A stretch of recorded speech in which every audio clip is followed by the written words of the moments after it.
In the small, quiet town of Willow Creek, life moved at a slow and steady pace. The streets were lined with old oak trees, their branches swaying gently in the breeze. Neighbors knew each other by name, and evenings were often spent on porches, sipping lemonade and sharing stories. It was the kind of place where nothing much ever happened, until one summer night when everything changed. Lily Harper was 16 years old, with bright green eyes and long chestnut hair that always seemed to catch the sunlight. She lived with her parents, Margaret and Charles Harper, in a cozy house on Maple Street. To most people in town, Lily appeared to be an ordinary teenager.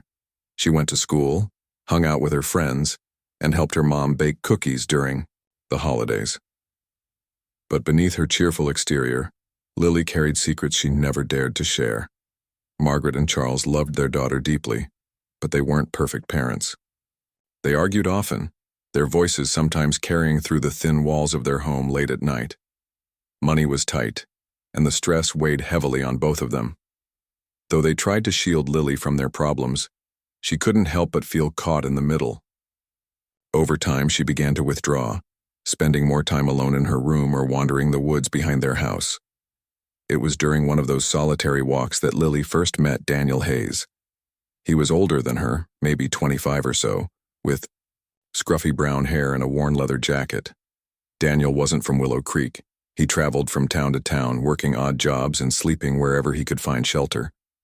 Despite his rough appearance, there was something kind about him, a gentleness in the way he spoke and listened. For Lily, who felt invisible at home, Daniel's attention was intoxicating. At first, their meetings were innocent enough. They'd sit by the creek, skipping stones across the water and talking about everything under the sun. Daniel told her about the places he'd been, the bustling cities, the vast deserts, the mountains that stretched higher than the clouds. For Lily, whose world had always been confined to Willow Creek, these stories felt like magic. She dreamed of leaving it, all behind, of starting fresh somewhere no one knew her name.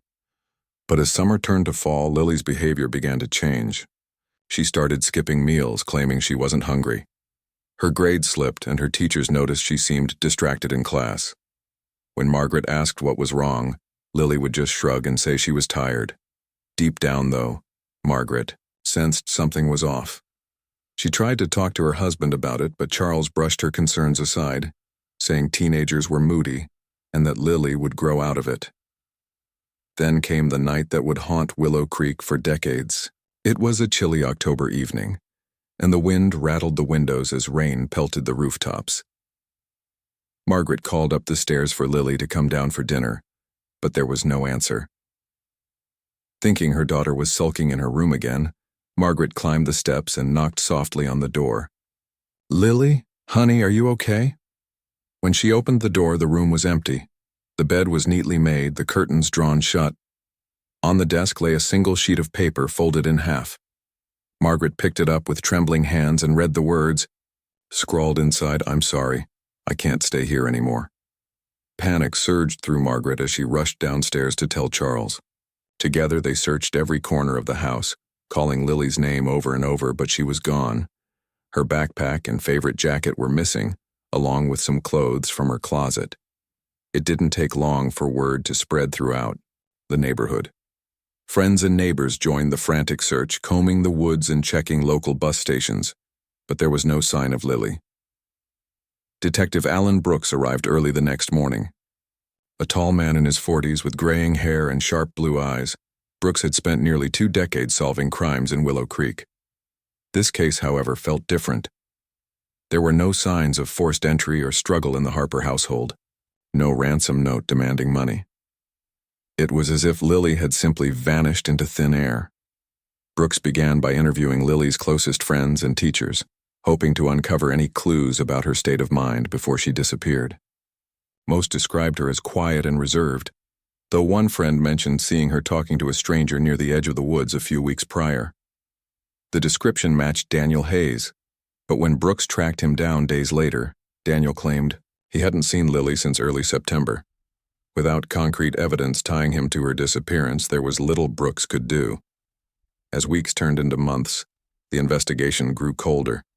Flyers with Lily's picture were posted around, Town and her parents pleaded on local news channels for anyone with information to come forward, but no leads emerged. Some speculated that Lily had run away to escape her troubled home life, while others whispered about darker possibilities. Had she fallen victim to foul play? Or had she chosen to leave behind everything she knew in search of freedom? For Margaret and Charles, the uncertainty was unbearable.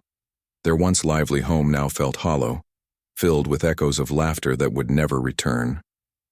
Margaret spent countless nights staring at Lily's photo, wondering if she was safe or even alive. Charles threw himself into work, trying to distract himself from the gnawing guilt that maybe he could have done more to keep his daughter close. The people of Willow Creek did their best to move on, but Lily's absence lingered like a shadow over the town. Parents held their children a little tighter, and strangers exchanged wary glances whenever someone new passed through. The case remained unsolved, buried beneath layers of speculation and unanswered questions. And yet, deep down, everyone wondered, where had Lily gone? What had driven her to leave without looking back? And would she ever return to the town that still remembered her smile? Though 20 years would pass before another clue surfaced, the mystery of Lily Harper refused to fade. It became part of the fabric of Willow Creek, a story whispered among generations, a reminder that sometimes, even in the safest of places, people can disappear without a trace. 2 decades had passed since Lily Harper's disappearance, and Willow Creek had changed in subtle ways. The old oak trees still stood tall along the streets, but many of the houses on Maple Street now belonged to new families. The town's population had grown slightly, bringing with it a small grocery store, a coffee shop, and even a gas station at the edge of Main Street. Yet despite these updates, the heart of Willow Creek remained the same, a quiet, close-knit community where everyone knew each other. Detective Alan Brooks was no longer part of the police force. He had retired years ago, trading his badge for gardening gloves and a rocking chair on his porch. But the case of Lily Harper stayed with him, lingering like an unsolved puzzle he couldn't let go of. Sometimes, late at night, he would pull out the old file from his desk drawer and flip through the yellowed pages. There were pictures of Lily as a teenager, smiling brightly in her school uniform, and notes from interviews that led nowhere. Each time he looked at them, he felt the same pang of frustration mixed with sadness. What had happened to her? Where had she gone? Meanwhile, Officer Ryan Mitchell and Officer Lisa Carter were 2 of the newer faces on the Willow Creek police force. Ryan was in his early 30s with short brown hair and a calm demeanor that made people trust him instantly. Lisa, a few years younger, had fiery red hair and a sharp eye for detail. Together they handled most of the day-to-day issues in town: speeding tickets, noise complaints, and the occasional lost pet. It wasn't glamorous work, but both took pride in keeping their community safe. One chilly autumn morning, nearly 20 years after Lily's disappearance, Ryan and Lisa received a call about illegal dumping at an abandoned junkyard on the outskirts of town. The property had been closed for years, its rusted gates chained shut and overgrown with weeds. Locals avoided the place, whispering about how creepy it looked, especially at night when the wind rattled the scrap metal like ghostly voices. Still, someone had been using it as a dumping ground, leaving behind piles of trash and discarded furniture. The officers arrived just after sunrise, the golden light casting long shadows across the cracked pavement. They parked their cruiser near the entrance and stepped carefully through the gate, which hung crookedly on its hinges. Inside, the air smelled of oil and decay, and the ground was littered with broken appliances, tires, and scraps of metal. It was messy, but not unusual for a forgotten spot like this. As they began documenting the scene, Lisa noticed something unusual sticking out from beneath a pile of debris. At first glance, it looked like an old shoebox, but when she brushed away the dirt and dust, she realized it was actually a photo album. Its leather cover was cracked and faded, but the latch holding it shut was still intact. Curious, she opened it and flipped through the pages. "What do you have there?" Ryan asked, walking over to join her. Lisa didn't answer right away. Her eyes widened as she studied the photographs inside. Most of them were of a young woman who looked vaguely familiar. She had shoulder-length chestnut hair and bright green eyes, and she appeared to be in her late teens or early 20s. In some pictures, she was standing in front of a cabin surrounded by dense woods. In others, she was laughing with a group of strangers, their faces weathered and sunburnt. One particular photo caught Lisa's attention. It showed the woman sitting by a campfire, holding a guitar and singing. On the back of the picture, someone had written in shaky handwriting, "New Beginnings." Ryan leaned closer, squinting at the images. "Wait a second," he said slowly. "Doesn't she look like Lily Harper?" Lisa finished for him, her voice barely above a whisper. For a moment, neither of them spoke. The realization hit them like a punch to the gut. Could this really be Lily? If so, what did these photos mean? And why had they been left here, hidden among the junk? Determined to get answers, they quickly wrapped up their investigation at the junkyard and headed back to the station. Along the way, Lisa couldn't stop thinking about the photos. Something about them felt off. The woman in the pictures looked happy, almost carefree, but there was also a sense of distance in her expression, as if she were deliberately keeping part of herself hidden. Back at the station, Ryan and Lisa showed the album to their captain, who immediately recognized the significance of the find. Without hesitation, he called Detective Alan Brooks, knowing this discovery might finally give the retired officer the closure he'd been searching for all these years. When Alan arrived, his hands trembled slightly as he took the album from Lisa. His eyes scanned the photos, drinking in every detail. After a long silence, he nodded slowly. "It's her," he said, his voice thick with emotion. "This is Lily." The room fell quiet as everyone processed the implications. These photos proved that Lily hadn't simply vanished into thin air. She had lived, at least for a while, somewhere far removed from Willow Creek. But where? And why hadn't she reached out to her family? Alan turned to Ryan and Lisa. "We need to figure out where these pictures were taken. Look closely at the background. Is there anything recognizable? Any landmarks or clues that might tell us where she went?" The officers spent the next several hours examining the photos under magnifying glasses, trying to piece together any hints about Lily's location. One image showed a mountain range in the distance, its peaks jagged and snow-capped. Another featured a wooden signpost with faded lettering that read Evergreen, before trailing off into illegibility. It wasn't much, but it was a start. While they worked, Alan couldn't help but reflect on the passage of time. 20 years ago, he had been a younger man, full of determination and hope that he could solve every case.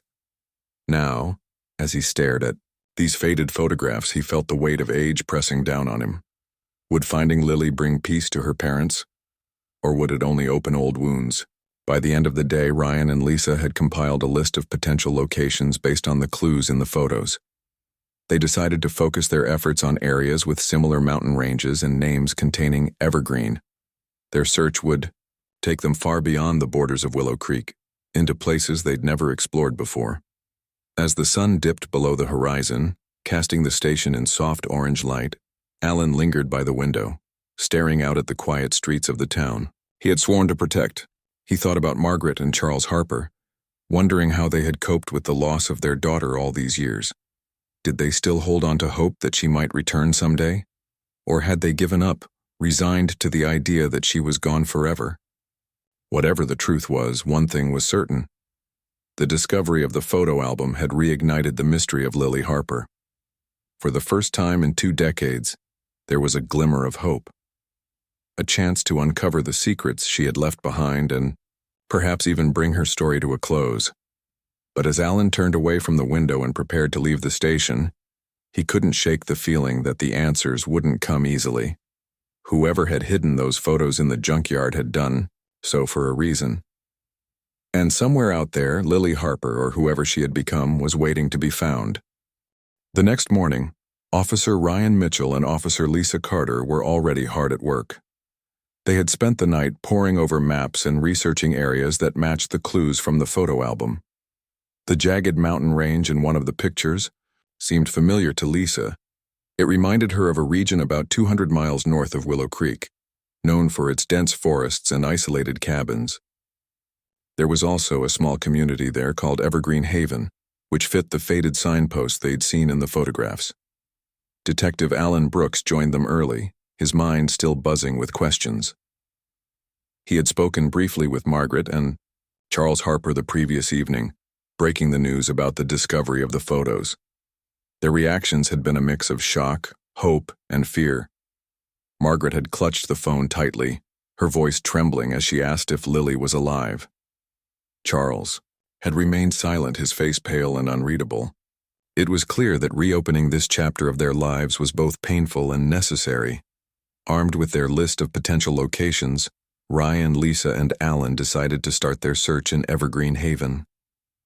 The drive took several hours, winding through narrow roads flanked by towering trees. As they approached the area, the landscape shifted dramatically. The air grew cooler and the dense forest created a canopy overhead, filtering the sunlight into dappled patterns on the ground. It felt like stepping into another world, far removed from the familiarity of Willow Creek. When they arrived at Evergreen Haven, they found it to be even more remote than they had imagined. A wooden gate marked the entrance to the property, with a hand-painted sign reading, Evergreen Haven, Peace and Renewal. Beyond the gate lay a cluster of rustic cabins, a large communal garden, and a central lodge where smoke curled lazily from a chimney. The place exuded an aura of simplicity and self-sufficiency, but there was also something unsettling about its isolation. A man greeted them as they stepped out of their car. He introduced himself as Ethan Cole, the leader of the commune. Tall and lean, with piercing blue eyes and a calm demeanor, Ethan gave off an air of quiet authority. His clothes were simple, worn jeans and a flannel shirt, but there was a charisma about him that made people want to listen. He extended a hand to Alan, introducing himself politely before inviting the group inside the lodge. The interior of the lodge was warm and inviting, with mismatched furniture, shelves lined with books, and a roaring fireplace. Despite its cozy appearance, Alan couldn't shake the feeling that something was off. The walls were adorned with paintings of nature scenes, but none of them featured human figures. It was as if the people here deliberately avoided drawing attention to themselves. Ethan offered them tea and began explaining the purpose of Evergreen Haven. We're a community of individuals who've chosen to live outside the chaos of modern society, he said, his tone measured and sincere. Here we focus on sustainability, mindfulness, and personal growth. Everyone contributes to the well-being of the group, whether it's tending the gardens, building structures, or teaching skills. Alan nodded thoughtfully, then pulled out one of the photos from the album. Do you recognize this woman? He asked, sliding the picture across the table. Ethan studied it carefully, his expression unreadable. For a moment, he didn't respond. Then, with a slight sigh, he said, Yes, I know her. Her name is Ilara. She joined us many years ago. The room fell silent. Ryan and Lisa exchanged glances while Alan leaned forward, his heart pounding. Ilara? He repeated. Can you tell us more about her? Ethan hesitated, as if choosing his words carefully. She came to us seeking refuge, he explained. She was running from something or someone in her past. At first she kept to herself, but over time she became an important part of our community. She helped tend the gardens, taught music lessons, and contributed in countless ways. Lisa frowned. Why did she change her name? Why didn't she contact her family? Ethan's gaze softened. That was her choice. When she arrived, she made it clear that she wanted to leave her old life behind. She feared that reaching out to her family would put them in danger, or drag them into our way of living, which isn't for everyone. Alan rubbed his temples, trying to process what he was hearing. So she's still here? Can we speak with her? Ethan shook his head. I'm afraid not. Ilara left us several years ago. She felt it was time to move on, to continue her journey elsewhere. We don't keep track of former members once they leave. It's part of respecting their freedom. Ryan spoke up, his voice firm. You must have some idea where she went. Did she mention any destinations? Any plans? Ethan paused again, his fingers tapping lightly against the edge of the table. She talked about heading west, he admitted. But beyond that, I can't say. We encourage independence here, Detective. Once someone decides to leave, we let them go without interference. Alan could sense that Ethan wasn't telling them everything. There was a guardedness in his tone, a reluctance to reveal too much. Still, he thanked Ethan for his cooperation and promised to follow up if they needed further information. As they left the lodge and walked back to their car, Lisa voiced what everyone was thinking. "Do you believe him? About Lily? I mean, Ilara, leaving because she wanted to?" Ryan shrugged. "It's possible, but why hide the photos in that junkyard? And why didn't anyone report seeing her all these years?" Alan sighed heavily. There's more to this story than he's letting on. Something doesn't add up. Before leaving the property, they decided to take a closer look around. The cabins were scattered throughout the woods, each one uniquely, crafted from natural materials. Some residents were outside tending to chores or chatting quietly. They greeted the officers with polite nods but seemed wary of outsiders. One woman, however, caught Lisa's attention. She was younger than the others, with curly blonde hair and freckles dusting her cheeks. Unlike the rest, she didn't avoid eye contact. Instead, she watched them intently as if debating whether to approach. Taking a chance, Lisa walked over to her. "Hi," she said gently. "We're looking for someone who used to live here, a woman named Ilara. Do you remember?" "Her." The woman hesitated, glancing nervously toward the lodge before replying. "Yeah, I remember her," she said softly. "She was kind, always willing to help, but she didn't talk much about her past." Lisa pressed further. "Did she ever mention anything unusual? Anything that might explain why she left?" The woman bit her lip, clearly torn. Finally, she whispered, "There were rumors. Some people thought she was hiding from something, or someone. Ethan never liked it when we asked questions, though. He said it wasn't our business." Lisa thanked her and rejoined Ryan and Alan, sharing what she had learned. It confirmed their suspicions. Ethan Cole was keeping secrets. Whether those secrets involved Lily directly remained unclear, but it was enough to warrant further investigation. On the drive back to Willow Creek, the officers debated their next steps. They agreed that Ethan's explanation raised more questions than answers. If Lily had truly sought refuge in Evergreen Haven, why hadn't she stayed? And if she had left voluntarily, why had her photos ended up buried in a junkyard? For Alan, the discovery brought a mix of relief and frustration. Relief because they now knew Lily had survived at least for a while. Frustration because the trail was still cold, and finding her would require unraveling layers of mystery. As they crossed the town line, Alan glanced out the window at the familiar streets of Willow Creek. The case had consumed him for so long, shaping his career and haunting his thoughts. Now, with new leads to pursue, he felt a renewed sense of purpose. Whatever it took, he was determined to uncover the truth, not just for Margaret and Charles Harper, but for Lily herself. Somewhere, out there, she was waiting to be found, and Alan Brooks wouldn't rest until he brought her story to light. The drive back to Willow Creek was quiet, each of the officers lost in their own thoughts. Ryan gripped the steering wheel tightly, his knuckles white as he replayed the conversation with Ethan Cole in his mind. Lisa stared out the window, watching, the trees blur past, her brow furrowed in concentration. Alan sat in the back seat, his notebook resting on his lap, jotting down notes and sketching maps based on what they had learned. The pieces of the puzzle were starting to come together, but they still didn't fit perfectly. When they returned to the station, the first thing Alan did was call Margaret and Charles Harper. He knew they would want to hear about the discovery, even if it raised more questions than answers. Margaret answered the phone on the second ring, her voice trembling with anticipation. "Detective Brooks? Did you find anything?" Alan hesitated, choosing his words carefully. "We found some information that might lead us to Lily," he said. "She was living under a different name, Ilara, at a place called Evergreen Haven. It's a remote community north of here." There was a long pause on the other end of the line. When Margaret finally spoke, her voice was thick with emotion. Is she okay? Is she alive?" "We don't know for sure yet," Alan admitted. But we have reason to believe she was safe there for a time. Unfortunately, she left several years ago, and we're still trying to figure out where. She went after that. Margaret let out a shaky breath. Thank you, she whispered. Thank you for not giving up. After hanging up, Alan turned to Ryan and Lisa. We need to focus on finding out where Lily went after leaving Evergreen Haven. If Ethan wasn't completely honest with us, and I suspect he wasn't, we'll need to dig deeper. Lisa nodded.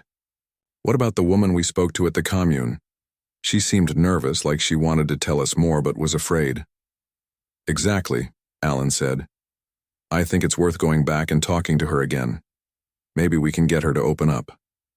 2 days later, Ryan and Lisa returned to Evergreen Haven.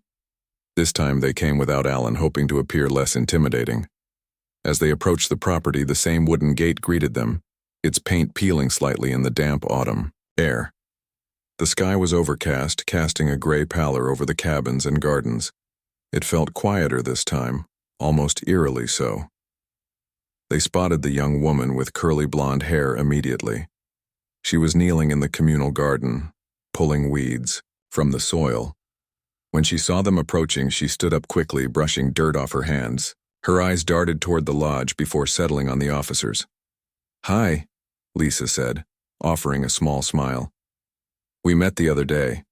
I'm Officer Carter, and this is Officer Mitchell. We were hoping to talk to you again.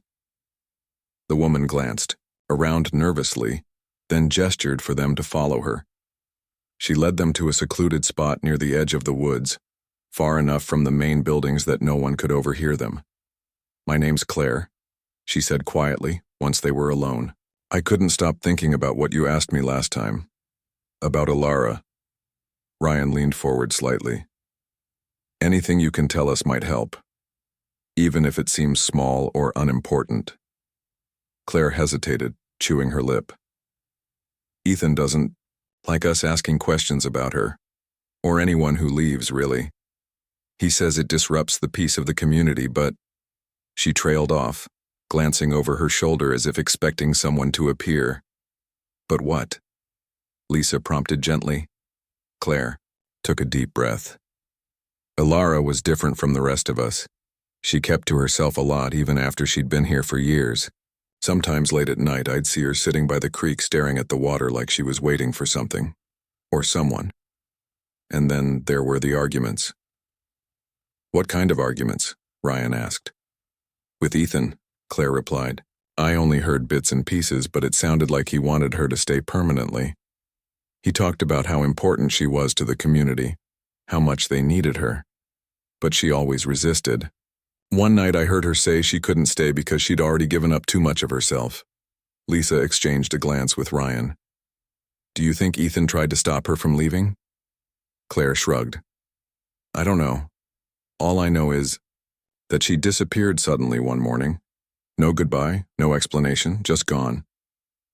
A few days later, Ethan told us she'd decided to move on, but I never believed him. Ryan pulled out a photo from the album and showed it to Claire. Do you recognize any of these places or the people she's with? Claire studied the image closely, her eyes widening slightly. This one, she said, pointing to a man standing behind Alara in the background. He used to visit sometimes. I don't know his name, but Ethan always acted strange whenever he was around, like he was keeping an eye on him.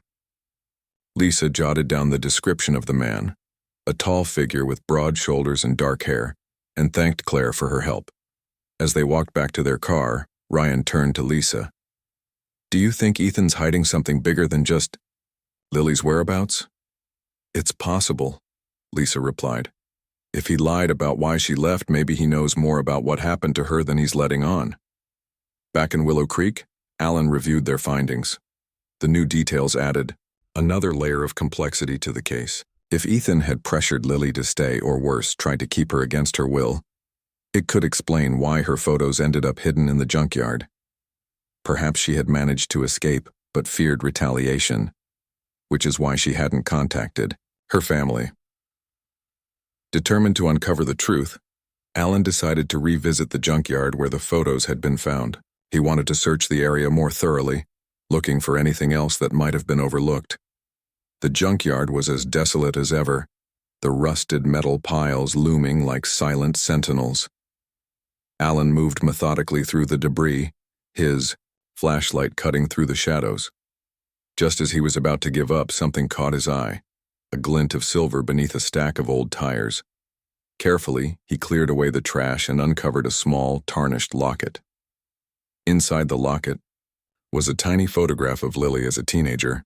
On the back, written in faded ink, were the words "Maple Street Forever." Alan's heart sank. Whoever had discarded the locket clearly hadn't wanted it to be found. Was this Lily's way of leaving a clue? Or had someone else hidden it to protect or incriminate her? As Alan drove back to the station, he couldn't shake the feeling that they were getting closer to the truth. Every new discovery brought them one step nearer to understanding what had happened to Lily Harper. But each answer also raised new questions, deepening the mystery surrounding her disappearance. For now, all they could do was keep searching, following every lead, no matter how faint. Because somewhere out there, Lily, or Ilara, was waiting to be found. And Alan Brooks wasn't about to give up until he brought her home. The discovery of the locket sent a ripple of urgency through the investigation. Alan Brooks sat at his desk, the tarnished piece of jewelry resting in front of him. The photograph inside was unmistakably Lily Harper, her bright green eyes and chestnut hair frozen in time. But it was the inscription on the back that weighed heavily on Alan's mind. Maple Street Forever. It felt like a message, a whisper from the past meant to guide them. Yet its meaning was still unclear. Ryan Mitchell and Lisa Carter joined Alan at the station early the next morning. They had spent the previous evening reviewing everything they knew so far, piecing together fragments of information like a jigsaw puzzle with missing pieces. Ethan Cole's reluctance to share details about Lily's departure, Claire's hints about arguments between Lily and Ethan, and now the locket, all pointed toward something deeper, something hidden beneath the surface of Evergreen Haven. "We need to confront Ethan again," Alan said firmly.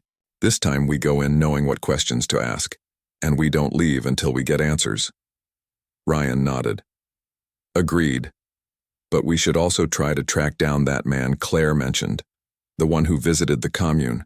If he knows anything about Lily, he might be able to help us figure out where she went after leaving," Lisa added. "And we can't forget about the junkyard. Whoever hid the photos and the locket there must have done it for a reason. Maybe someone in Willow Creek has ties to this whole thing." With their plan set, the trio divided tasks. Ryan and Lisa would return to Evergreen Haven to speak with Ethan and gather more information about the mysterious visitor. Meanwhile, Alan would stay behind to dig into local records, searching for anyone connected to the junkyard or the abandoned property. At Evergreen Haven, Ryan and Lisa found Ethan in the communal garden, tending to rows of vegetables. He looked up as they approached, his expression calm but guarded. "Back so soon?" he asked, standing up and brushing dirt off his hands. "We have some follow-up questions," Ryan said, cutting straight to the point. "About Ilara and the man who used to visit her here." Ethan's jaw tightened slightly, but he maintained his composure. "I told you everything I know. Ilara left years ago, and I haven't seen her since." Lisa stepped forward, holding up a photo of the man Claire had described. "Do you recognize him? He seems to have been important to her." Ethan studied the image briefly before shaking his head. "Can't say I do. We've had many visitors over the years. I don't keep track of all of them." Ryan wasn't convinced. "Claire mentioned that you acted differently around him, like you didn't trust him. Why is that?" Ethan sighed, running a hand through his hair. "Look, detective, I run a peaceful community here. Strangers showing up unannounced can cause tension. That's all it was. Nothing more." Before they could press further, Lisa noticed movement near the edge of the woods. A young man, no older than 20, was watching them from a distance. When he realized Lisa had spotted him, he quickly turned and disappeared into the trees. "Who's that?" Lisa asked sharply. Ethan glanced over his shoulder but seemed unfazed. "Just one of our newer members. He's shy, keeps to himself, mostly." Something about Ethan's casual dismissal didn't sit right with Ryan. After thanking Ethan for his time, They decided to investigate the woods where the young man had vanished. As they walked along the narrow trail, Lisa kept an eye out for any signs of activity. Eventually, they came across a small clearing where a makeshift shelter had been built using branches and tarps. Inside, they found the young man huddled by a fire, his face pale and his hands trembling. "Please don't tell Ethan you saw me. Here," he pleaded when he noticed them. "He'll be furious."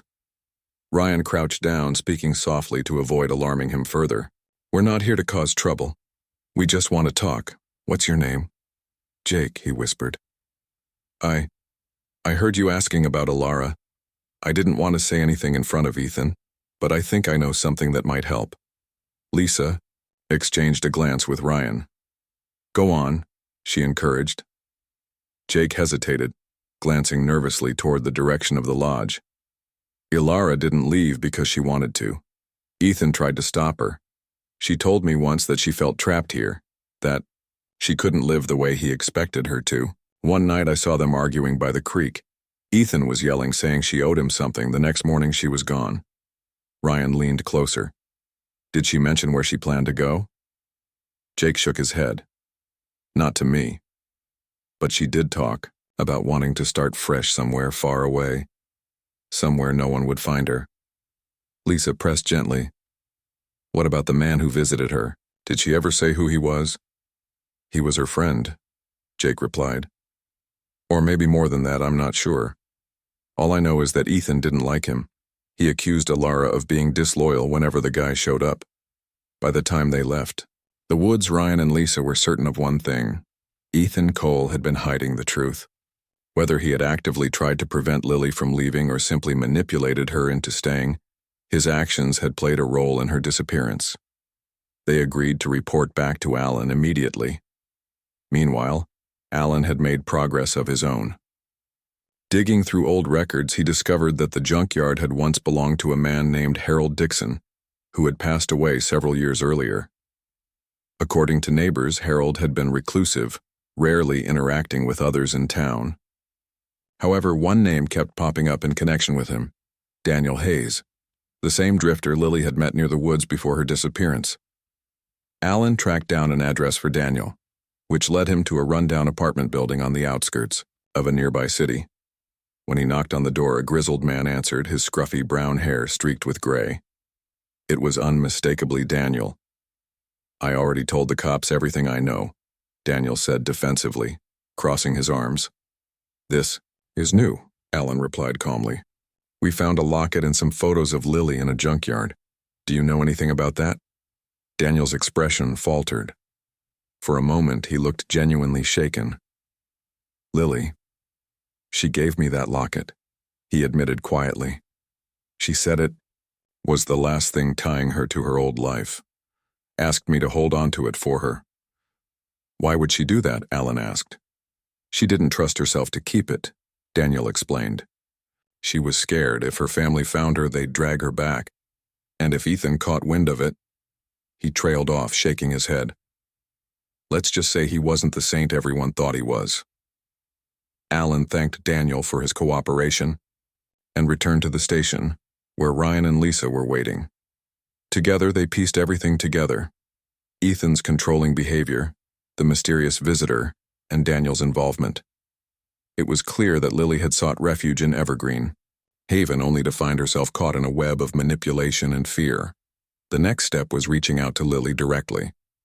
Using the clues they had gathered, they identified a possible location based on Jake's description: a small coastal town several hundred miles west of Willow Creek. With renewed determination, the team prepared to make the journey, hoping, against hope, that they would finally find her. For Alan, the weight of 2 decades' worth of unanswered questions pressed heavily on his shoulders. Would Lily welcome their arrival, or resent them for reopening old wounds? Only time would tell. But one thing was certain: they were closer than ever to unraveling the mystery of the girl who ran away and never came back. The drive to the coastal town was long and quiet, each of the officers lost in their own thoughts.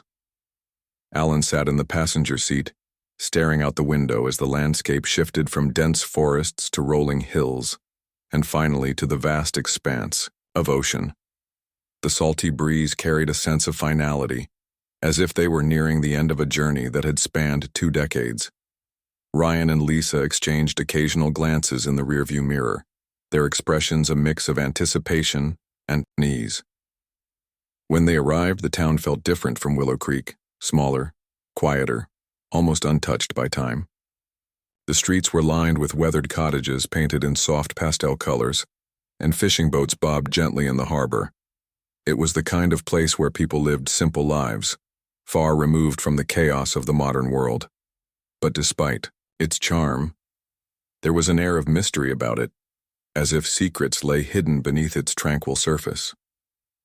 Using the information they had gathered, they began their search at a local cafe recommended by one of the residents. The owner, a middle-aged woman named Grace, greeted them warmly when they walked in. Her curly gray hair framed her face and her eyes sparkled with curiosity as she poured them cups of coffee. "We're looking for someone," Alan said carefully, pulling out one of the photos of Lily. Her name might be Ilara now. She would have moved here several years ago. Grace studied the picture, her brow furrowing slightly. Then recognition lit up her face. "Oh, you mean the woman who runs the little bookstore down the street? Yes, I know her. She goes by Ilara these days, but she doesn't talk much about her past." Alan's heart skipped a beat. After all these years, they had finally found her. Or at least, someone who could lead them to her. "Could you tell us more about her?" he asked. Grace nodded. "She's a sweet lady, keeps to herself mostly. She came here alone, bought the old building, and turned it into a cozy little shop. Folks around here like her, but she's always been private. Never mentions family or where she's from." Ryan leaned forward. "Do you think she'd be willing to speak with us?" Grace hesitated, then shrugged. "You can try. She's usually there in the mornings. Just be gentle with her. She seems like someone carrying a lot of weight." The bookstore was tucked away on a quiet corner, its windows adorned with handmade signs advertising books and tea. A bell jingled softly as they pushed open the door, revealing shelves crammed with novels, poetry collections, and journals. The scent of paper and ink filled the air, mingling with the faint aroma of lavender drifting from a candle on the counter. Behind the desk stood a woman sorting through a stack of books. At first glance, it was hard to reconcile her with the teenage girl in the photographs. Her chestnut hair was streaked with silver, tied back in a loose braid, and her green eyes held a depth that spoke of years spent reflecting on life. But there was no mistaking her. It was Lily Harper. For a moment, none of them spoke. Alan cleared his throat, stepping forward cautiously. "Ilara? Or should I call you Lily?" She froze, her hands hovering over the books. Slowly she looked up, her expression unreadable. "Who are you?" she asked, her voice steady but tinged with caution. Alan introduced himself and the others, explaining why they were there.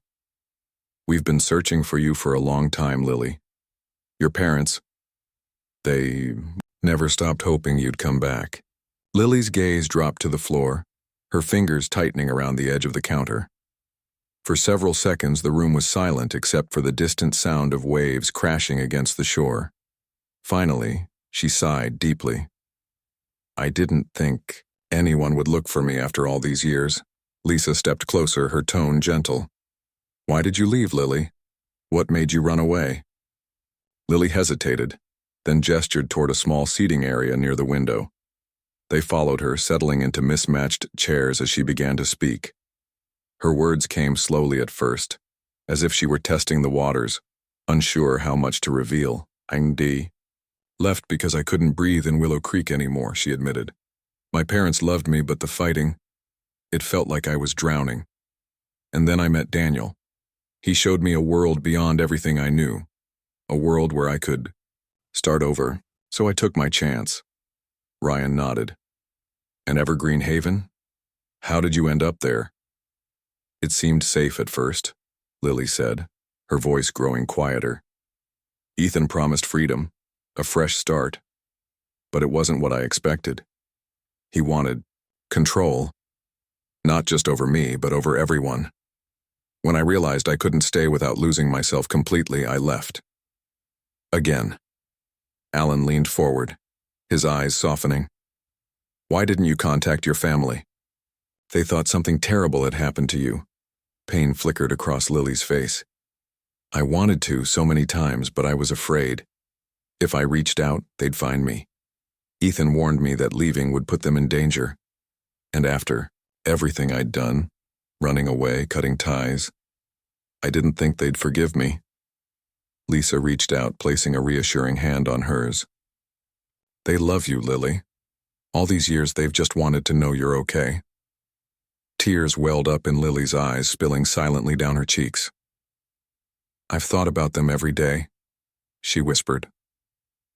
But I didn't know how to go back, not after everything. Later that evening, as the sun dipped below the horizon, painting the sky in shades of orange and pink, Alan called Margaret and Charles Harper. Their voices trembled with disbelief and relief when he told them the news. Despite the years that had passed, they insisted on coming to see her immediately. When they arrived the next morning, the reunion was both heartbreaking and beautiful. Margaret rushed to embrace her daughter, tears streaming down her face as she held her tightly. Charles stood back for a moment, his eyes glistening before joining them, wrapping his arms around both women. For a long time, none of them spoke. They simply clung to each other, savoring the moment they had waited 20 years for. As the days passed, Lily began opening up to her parents, sharing pieces of her journey and the life she had built for herself. It wasn't easy. There were moments of anger, guilt, and sorrow, but there was also forgiveness and understanding. Margaret and Charles listened without judgment, grateful just to have their daughter back. For Alan, Ryan, and Lisa, the case had finally reached its conclusion. Though questions lingered about Ethan Cole and the true nature of Evergreen Haven, they decided to let those threads rest, for now. What mattered most was that Lily had been found, alive and well, and reunited with the people who loved her. As Alan drove back to Willow Creek, he couldn't help but reflect on the twists and turns the investigation had taken. The discovery of the photo album, the locket, the conversations with Claire and Jake, all of it had led them here, to this moment of closure. It was a reminder that even in the darkest mysteries, there is always hope. Back in Willow Creek, life continued as usual, but the story of Lily Harper became a legend of sorts, a tale whispered among generations about the girl who ran away and eventually found her way home. And though some details remained shrouded in mystery, one thing was certain. Sometimes people disappear not because they want to forget, but because they need to rediscover themselves.